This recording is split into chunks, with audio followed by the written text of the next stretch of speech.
Je prends actuellement part à la 10e session du cadre permanent de concertation. Les travaux dureront 2 jours, du 5 au 6 juillet. La première nouveauté est que le CAR a rejoint le CPC. Hier, la session a porté sur le recensement. L'information majeure que je peux vous donner est que le recensement ne sera pas repris dans la zone 1. Comme vous le savez tous, le NET avait, tout comme d'autres partis, fait cette recommandation à l'issue du recensement dans cette zone, compte tenu des irrégularités observées.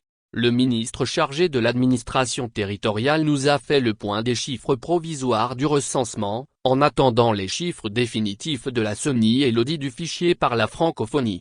3 raisons peuvent expliquer le choix de ne pas reprendre le recensement. La première, et celle qui m'a convaincu, est qu'au-delà de ce que nous avons observé sur le terrain, c'est-à-dire des queues interminables le dernier jour, le recensement de cette année a connu une progression d'environ 20% par rapport à 2020. Et ceci dans toutes les régions. Je n'ai pas le droit de produire les chiffres provisoires, mais je peux dire au moins que la zone 1 a fait par exemple plus de 50% de la population estimée par le recensement général de la population et de l'habitat. Et ceci interroge. Mais j'ai déjà abordé ici la nécessité de revoir la méthode d'enrôlement au cours du recensement dans notre pays, notamment le rôle des notables. Je ne reviendrai pas sur le sujet. La seconde est que ce recensement a connu un nombre record de multiples enregistrements. Le pompon allant à quelqu'un qui s'est fait enrôler 13 fois. La raison, je l'avais déjà dit ici, est que les gens espèrent optimiser ainsi la chance de profiter des projets sociaux du gouvernement. Ces centaines de milliers de fraudeurs rendent illisibles les queues observées ça et là. S'agit-il des électeurs honnêtes,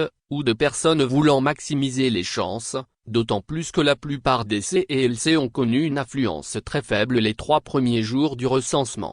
La troisième raison, et je suis celui qui l'a avancé, est que s'il faut reprendre le recensement, il faudra le faire partout, sans se focaliser sur la zone 1. J'étais le dernier jour du recensement à Kpanjal, et vous avez vu sur les images que les queues étaient longues dans certains CRV. Donc pour être juste, il faudra reprendre partout, ce qui serait vrai gaspillage de ressources. Le gouvernement a essayé de présenter comme argument les délais accordés, pour expliquer qu'ils étaient suffisants pour se faire recenser, mais au même moment, il y a eu des pénuries de cartes dans plusieurs localités, et cet argument ne m'a pas convaincu.